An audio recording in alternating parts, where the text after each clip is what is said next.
December 20th, 1941.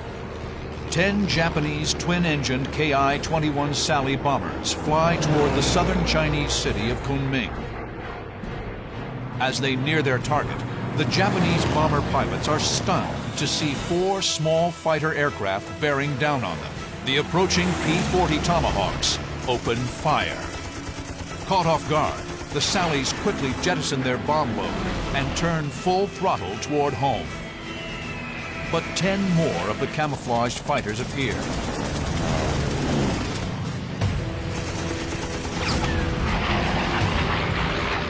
The fighters are unlike any aircraft they've ever encountered. They're fast and expertly flown.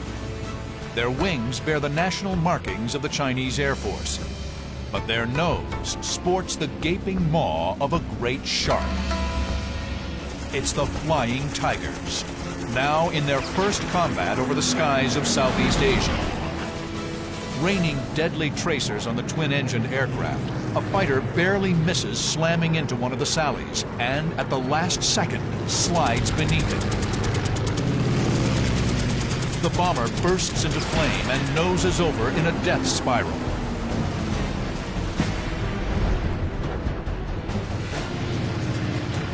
Four of the Japanese aircraft are blown out of the sky. Wounded, the 6 remaining Sallies limp back to their base. That first combat on December 20th, 1941, represented a watershed in the history of military aviation in China. This was the first time that a thoroughly modern, professional Air Force staffed by Americans engaged the Japanese on the Asian mainland, and it was a stunning success. The Japanese didn't know who the mysterious aviators were. But the grateful Chinese did.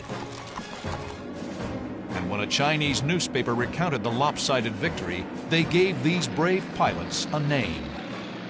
The Chinese paper had come up with the expression, "They're fighting like tigers, flying tigers." The pilots were Americans, volunteers serving in the Chinese Air Force. They found themselves fighting for the Chinese thanks to a remarkable aviator named Claire Lee Chennault. An officer in the Army Air Corps in the 1930s, Chennault earned a reputation as an authority on fighter tactics and as a fearless pilot and able leader. By the age of 40, he had commanded a fighter squadron and had toured the country as lead pilot of the Army's first aerobatic team. An adamant and gruff advocate for more and better fighter aircraft, Chennault had stepped on one too many toes at Army headquarters. In 1937, he was asked to resign his officer's commission and retire. The following day, he accepted an offer from the Chinese. In 1937, he was asked to go to China to do an evaluation of the Chinese Air Force. The Japanese had been carrying on their terror bombing campaign, and the little Chinese Air Force was being beaten and was eventually beaten badly.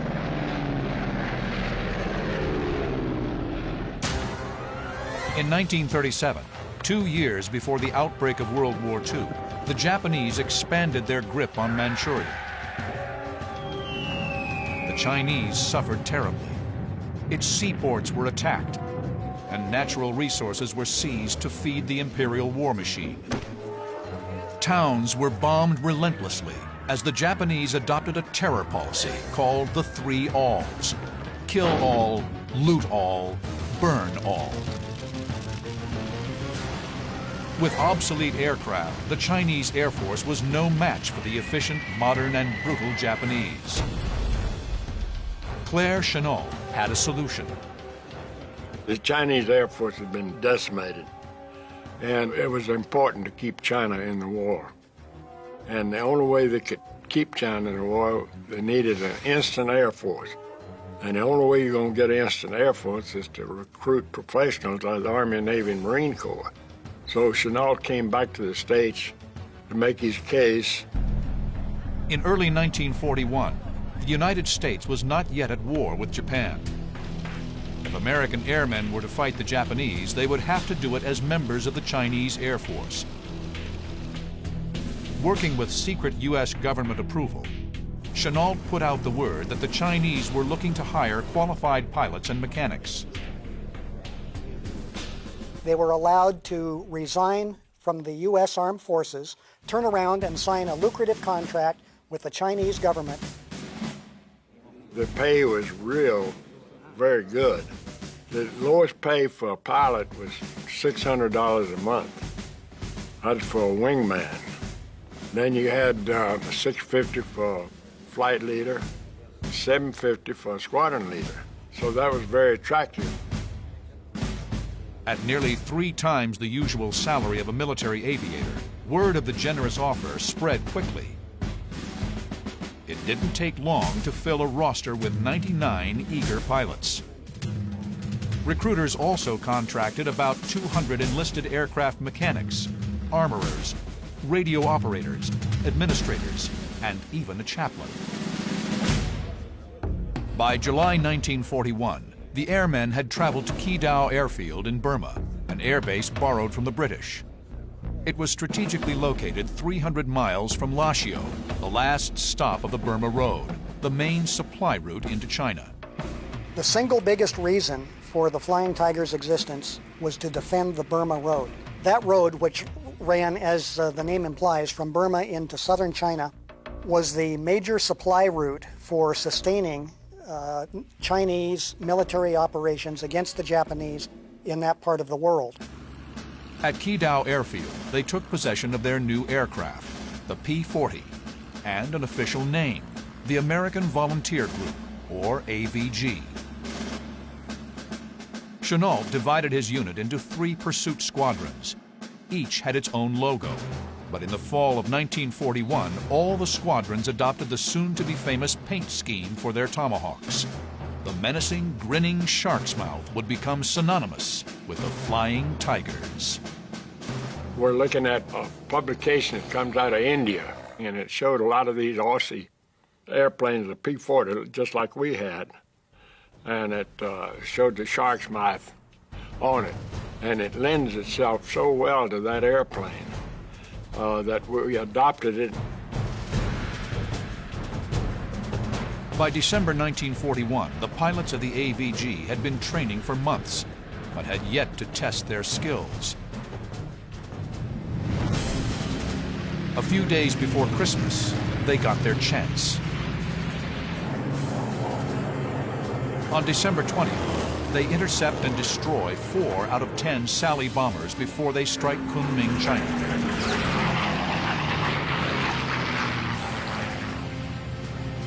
Three days later, they defeat another Japanese attack and rack up 11 kills, with 5 more probables.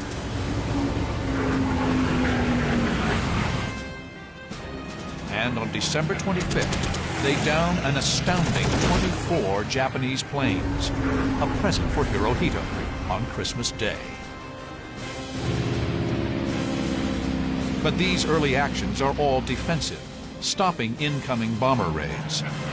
A few days after the new year, the Flying Tigers take the fight to the Japanese. January 3rd, 1942. It's pilot David Tex Hill's first mission for the Flying Tigers. Tex Hill left the Navy to volunteer. He's eager for action. He and 3 other American pilots aimed their P-40 Tomahawks toward the Japanese airfield at Raheng, Thailand. The plan? Arrive at dawn and devastate enemy aircraft on the ground. Jack Newkirk, who was the squadron leader, and he had Bert Christman on his wing, and Jim Howard leading the element, and I was on Jim's wing. Shortly after takeoff, one of the P-40s radios in. Bert Christman had engine trouble, so he had to turn back. Crispin heads for home. The 3 remaining P-40s continue on. They're over the target at first light. They make a left turn to align with the field and begin a shallow dive. The pilots line up one behind the other, about 950 feet apart, known as a string formation. They would bend it over, which means to put your airplane in a dive, and accelerate as they came down to strafe the aircraft on the ground. Their 1,200 horsepower Allison engines scream as they dive towards the airfield at 300 miles per hour. Jim Howard strafes the area, raking the airfield with machine gun fire.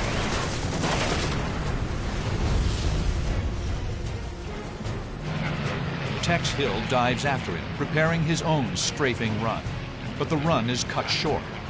Tex sees a Ki-27 Nate at 10 o'clock streaking in right onto Howard's tail. It's Tex's first time in combat, and his friend's life is in his hands.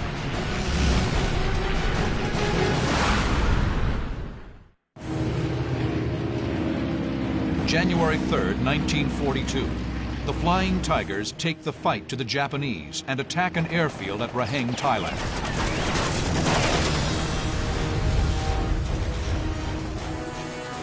Tex Hill's flight lead, Jim Howard, has just been attacked by a Japanese Nate.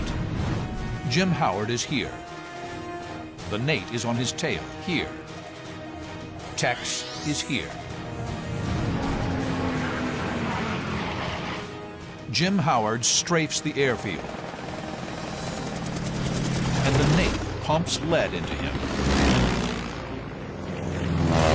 Tex closes on the Nate's tail and lines him up in his crosshairs. Our ammo was loaded with every fifth round was a tracer. So it looked like just a big hose, you know, going out there. So I just looking right through the windscreen and following those tracers, and he blew up right in front of me. He blasts through the churning fireball. At the other end of the airfield, Jim Howard pulls up from his strafing run, intact. It's Tex's first victory, but there's no time to celebrate. Another Nate is at 12 o'clock high, directly in front of him. When I saw that other guy who was starting to make a pass on me, then I turned into him head on. It's a defining moment for Tex when he would demonstrate perfectly the strengths of the P-40 over the Japanese Nate. The P-40 was built by the Curtiss Aircraft Company in Buffalo, New York. Claire Chennault obtained 100 that were originally destined for the British RAF. The P-40B was rugged, could reach 378 miles per hour, and was heavily armed with two 50 caliber nose-mounted machine guns and four wing-mounted 30 calibers. It also had thick armor around the engine and cockpit to protect the pilot.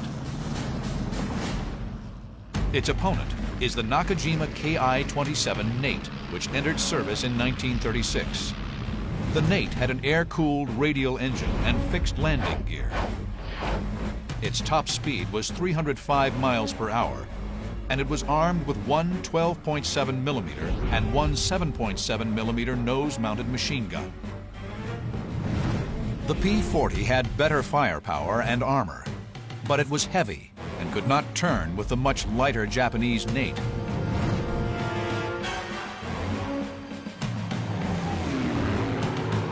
These fundamental differences in aircraft design philosophy were at the core of Claire Chennault's approach to dogfighting. And the type of attacks he typically set up was to come in at high altitude, make screaming diving attacks against Japanese formations, take the energy that they built up, zoom climb up to a high altitude again, and come back around. He told his pilots, do not dogfight with the Japanese airplanes, certain death. Facing a Japanese Nate head-on, Tex Hill applies these tactics. He knows the way to dogfight with a Nate is not to dogfight at all. Instead, he'll charge him with machine guns blazing. Tex Hill is here. The Nate is here. Tex will pull up into the Nate, aim towards him, and attack him head-on. I'm pulling into him, and of course I had the firepower on the head-on. The fighters close at over 600 miles per hour. The Nate peppers Tex's aircraft, But the P-40's armor plate does its job. Eventually, the lighter armored Nate couldn't take the punishment and ended up spiraling out of control. The Nate spirals into the jungle. The fight's over. I had no idea where Howard and Newkirk were. I just headed right home, get out of that area. Suddenly, Tex feels an intense vibration. His plane is shaking, unlike anything he's ever felt before. The instruments are probably just almost shaking out of the panel itself, and he's probably wondering if he's even going to make it back to base. He finally reaches Mingaladon Airfield, where Howard and Newkirk have also landed safely. He looks at his plane. He shot 33 holes in my airplane. Some of his bullets stuck in my prop, and it threw the prop out of balance, and I thought the engine was coming out of the airplane. The Flying Tiger's first offensive mission against the Japanese is a success. 4 enemy fighters destroyed in the air, 4 bombers on the ground.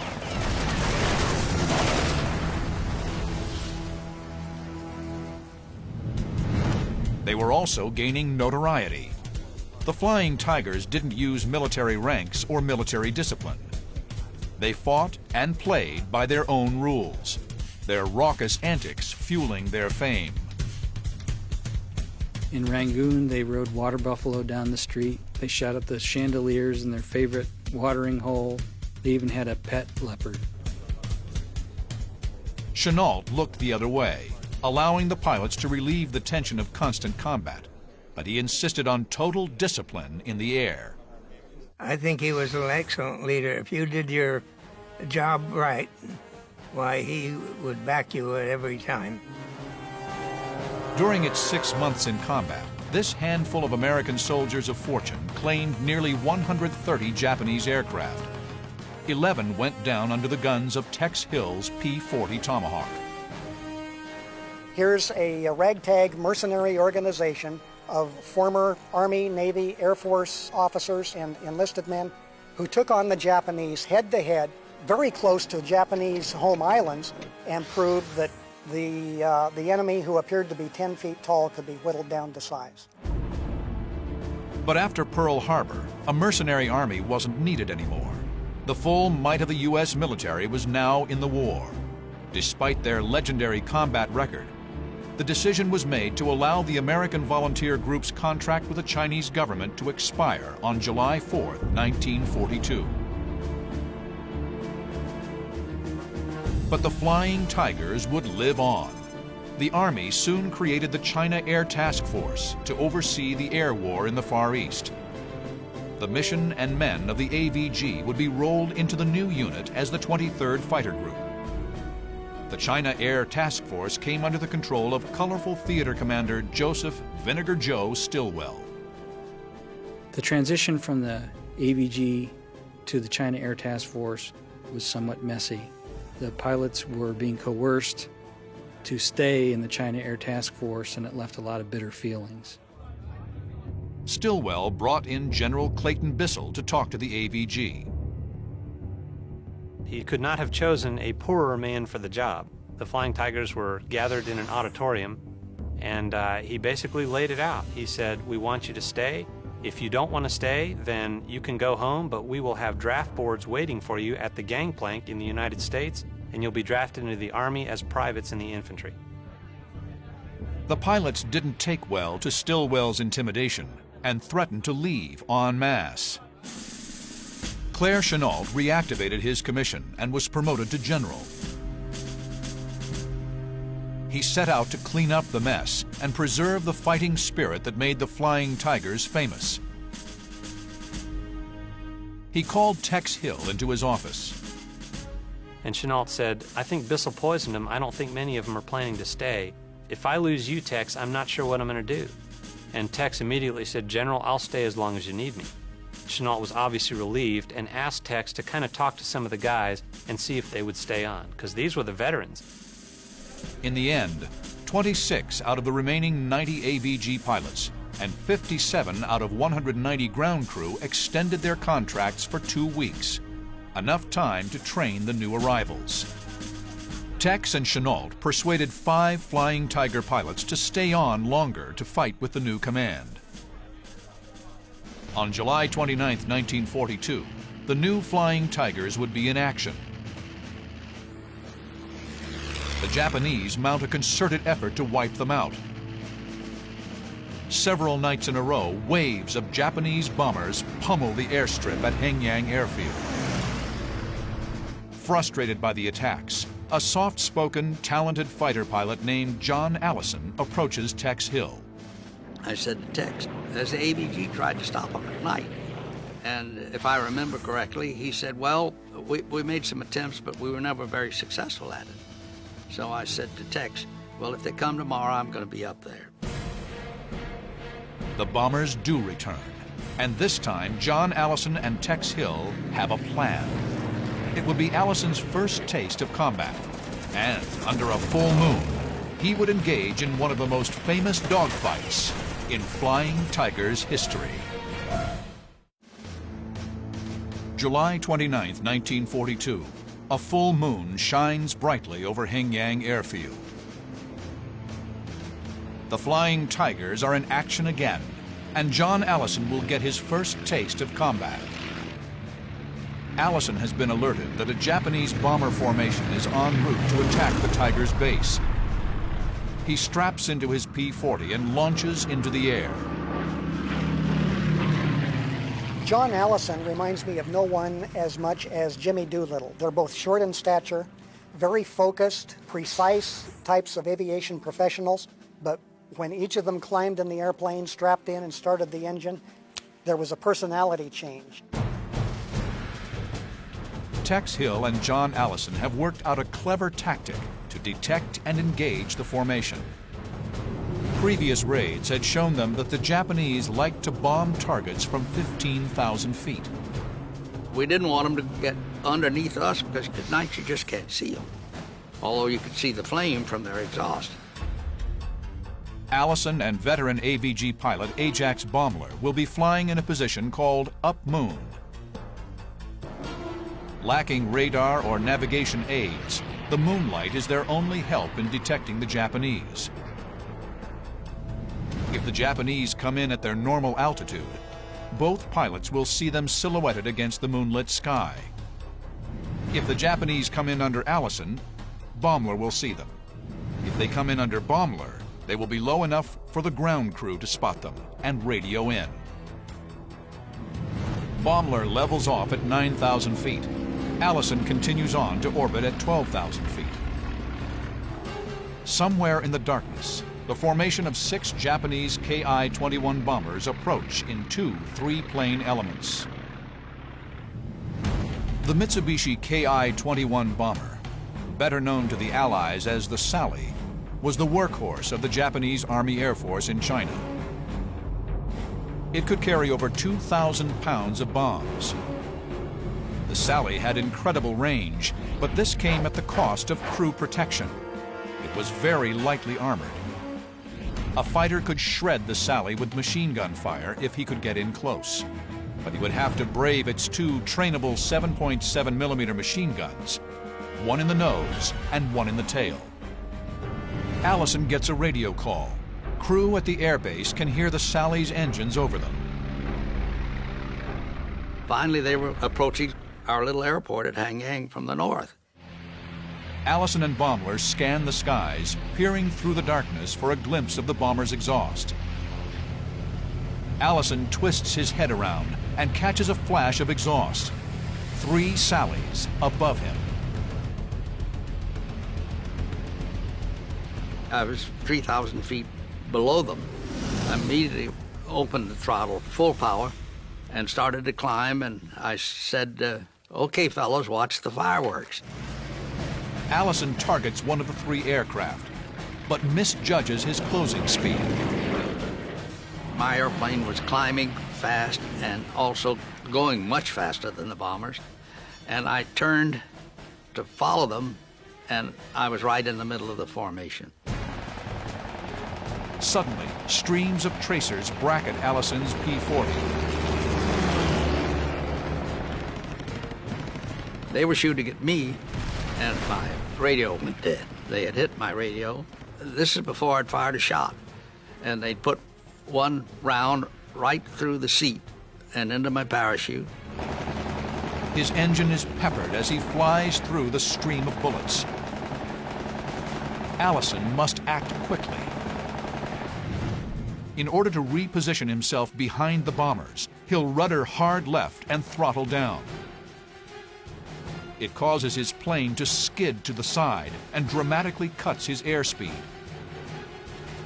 The tactic works perfectly. I probably wasn't 200 feet behind them, maybe even closer. And my first rounds are down the fuselage. And I know I must have killed everybody in the airplane.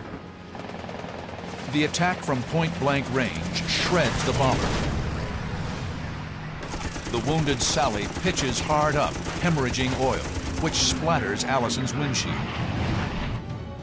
Allison has just knocked out one Sally, but there are two left. The formation's right wingman is the closest target, but its rear gunner has Allison in his crosshairs. Allison rolls right and swings in on the bomber's six, braving a hail of tracer fire. The one that had been hitting me on the right, hitting me most, I just gave him a burst and he exploded.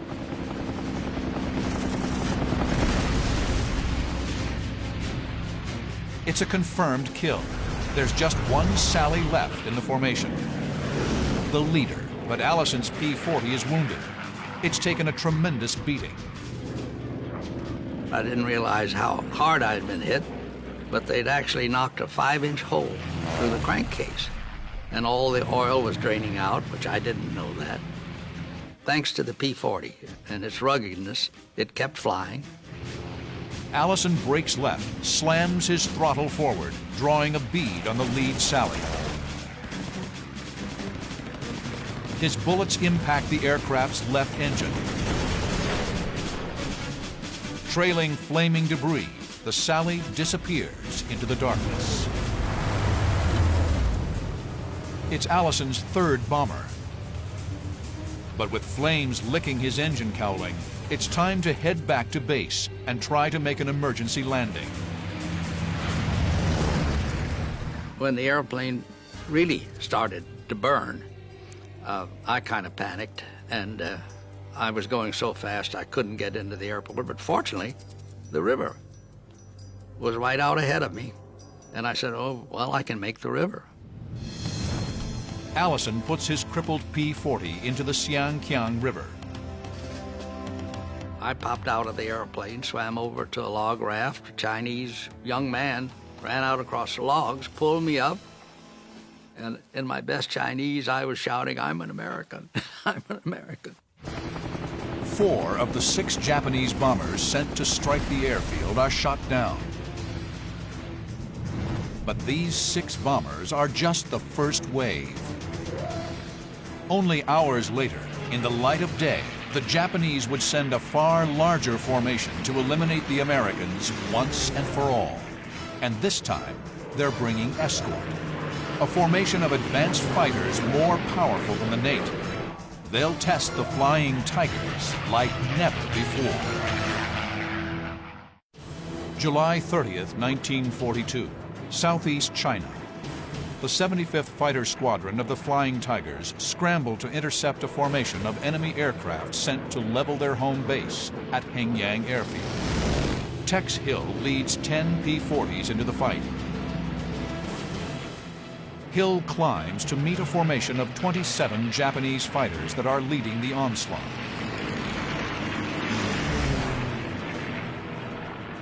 And then here comes this big fighter sweep. Tex Hill is here. The formation of enemy fighters are here. Tex must climb to engage them. In true Flying Tigers style, he'll attack them head on.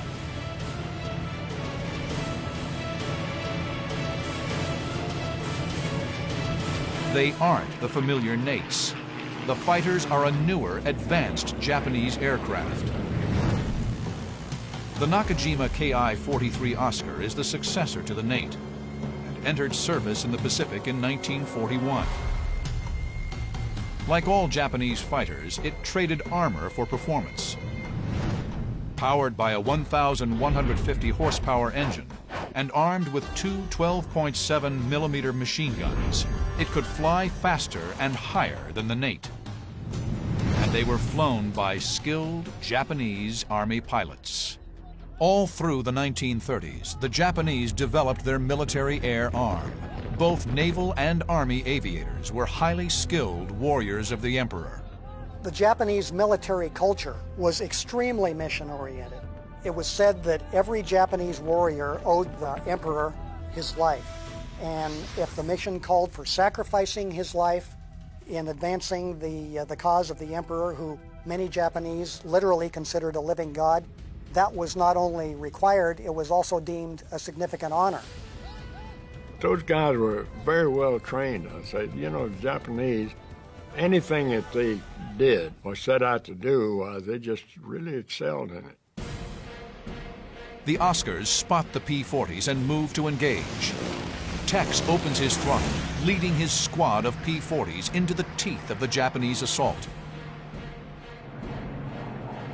Tex will use the same tactics that have made the Flying Tigers famous. One of the Japanese Oscars pulls ahead of the rest. He goes head-to-head with Tex. This guy and I came head-on, doing about 250 or something like that. He was doing around 200. That's pretty fast. But you know, you get a fixation on something like that. Sometimes with a closing rate like that, well, you could very easily collide. Tex and the Oscar open fire at the same time. The P-40 shudders as the Oscar's bullets hit home. Tex ignores it. He keeps closing.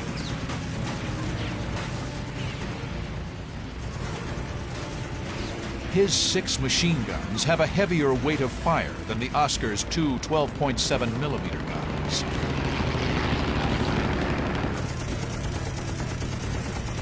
The minute I hit him, he started smoking. He immediately began to trail a thin trail of smoke, and we knew he was hit, and probably fatally. The Oscar is an advanced Japanese fighter, but its weakness is the same: no armor. A split second before they collide, the Oscar bursts into flame and falls away.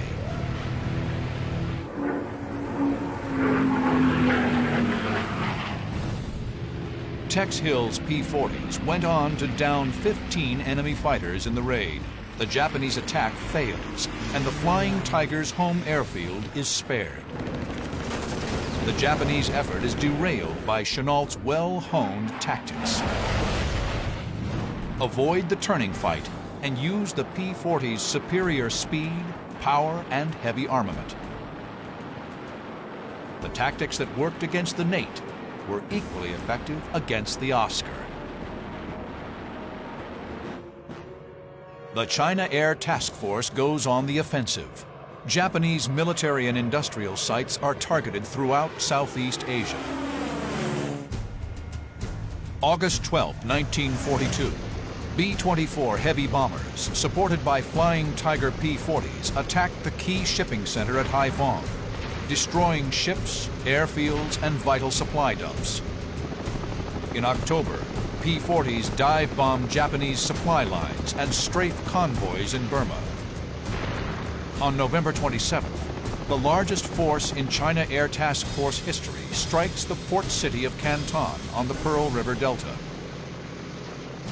But on March 19, 1943, the small, scrappy China Air Task Force was replaced by a new organization, the 14th Air Force. Claire Chennault took command. So naturally, the newcomers, the new guys on the block, attached themselves to the Flying Tiger name. After all, the same Claire Chennault was their commanding officer as well. John Allison leads some of the most successful raids of the entire war. But his Asian tour is coming to a close. He is to be reassigned to the European theater. But on his last day in China, Allison will find himself in the most harrowing dogfight of his career.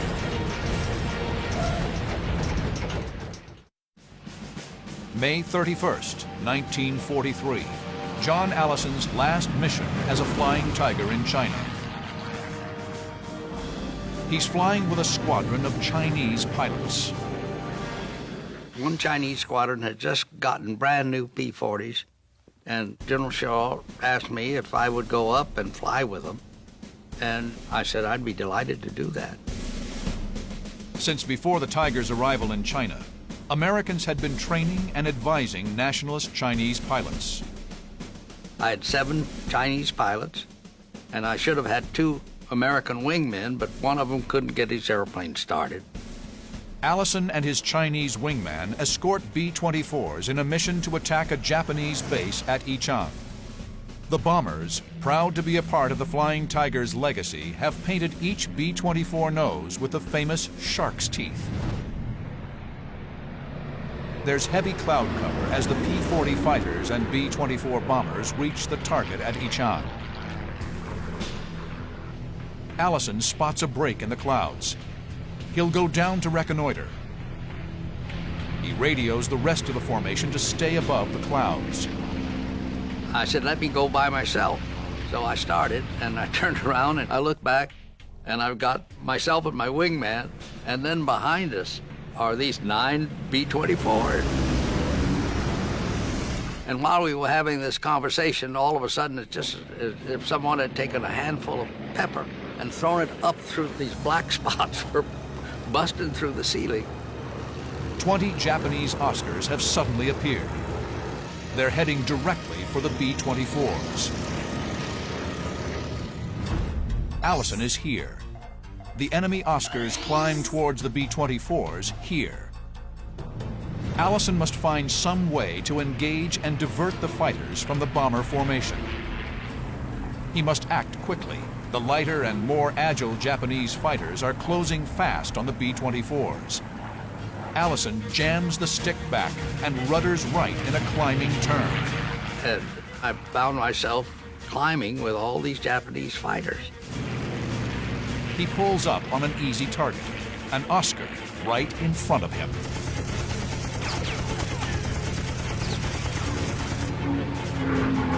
The tracers hit his cockpit, and he just rolled over and dove straight into the clouds. One Oscar's down, but 19 are still pressing the attack. He maneuvers through the enemy formation, then lines up another Oscar in his sights.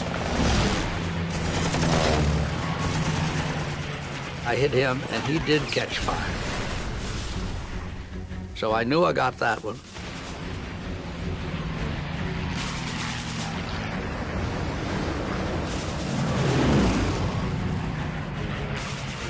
Allison pulls into a high G climb. 3 Oscars are attacking a B-24. Before he reaches the vulnerable bomber, he spots another bandit at 3 o'clock. Allison has to make a split-second decision. Allison is here. The bombers are here. The Oscar is on his 3 o'clock here. But I figured that I could just pull my airplane up almost into a stall, and then I might be able to divert these 3 from their attack on the bombers. It's a gutsy move. Allison will climb vertically towards the Oscars, letting loose a stream of fire to disrupt their attack. But he'll lose airspeed in the climb. If he stalls, he'll be an easy target for the Oscar on his tail. Allison pulls the stick into his chest. His airspeed falls off. He presses the trigger. His P-40 shudders in a stall. The Oscar opens fire. And the next thing I knew, I lost my rudder. This airplane coming up from below had hit the main hinge of our rudder, and it fell off. But instead of leaving the airplane, it was still connected by the cable, and it started a terrible vibration. With his rudder gone, Allison can't really maneuver his aircraft. The only thing he can do is just keep it level and airborne. So he's now vulnerable to any other enemy aircraft out there that decides to take him out. The P-40 vibrates uncontrollably as it levels off. The Oscar rolls into position, lining up an easy kill. From 200 feet away, the Japanese plane fires.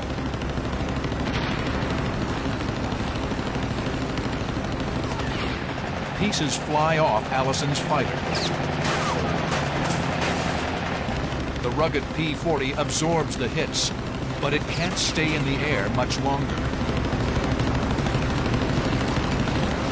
And I said, well, if somebody doesn't help me soon, this is it. I'm gone. All of a sudden, I'm absolutely enveloped in a hail of tracers. A Chinese fighter pilot has come to Allison's rescue. He's behind the Oscar, firing wildly. So it's tracers from 650s. And I'd seen them from one perspective. Now I was seeing them from another, and a fatal one. And I thought, he's going to kill us both. But the Chinese P-40 kills the Oscar. It goes down flaming. Barely hanging in the air, Allison turns for home, nursing his shredded Warhawk back to base. The B-24s successfully bomb the Japanese runways at Yichang. 5 enemy fighters are shot down. 1 Chinese P-40 is lost. John Allison left the Flying Tigers in May 1943, but returned to Asia only a few months later to help form the 1st Air Commandos with Philip Cochrane. The 1st Air Commandos supported the Allied effort in Burma and pioneered the use of gliders for long-range airdrops deep behind enemy lines. Tex Hill stayed in China until November 1944. He became a triple ace, downing 15 enemy aircraft. Claire Chennault led the 14th Air Force until 1945, when he retired. He stayed in the Far East after World War II, assisting Chiang Kai-shek in his war against Chinese communists in the late 1940s. The Flying Tigers of the 23rd Fighter Group went on to become one of the highest-scoring fighter groups of World War II. From 1942 until 1945, they destroyed over 1,000 Japanese aircraft. They sank 184 enemy merchant ships, destroyed 817 bridges, 1,225 locomotives, and killed nearly 60,000 Japanese troops. Their aggressiveness and skill carried forward the legacy of the original Flying Tigers, whose exploits became the stuff of legend. The shark-mouthed P-40s challenged the forces of tyranny with incredible ferocity.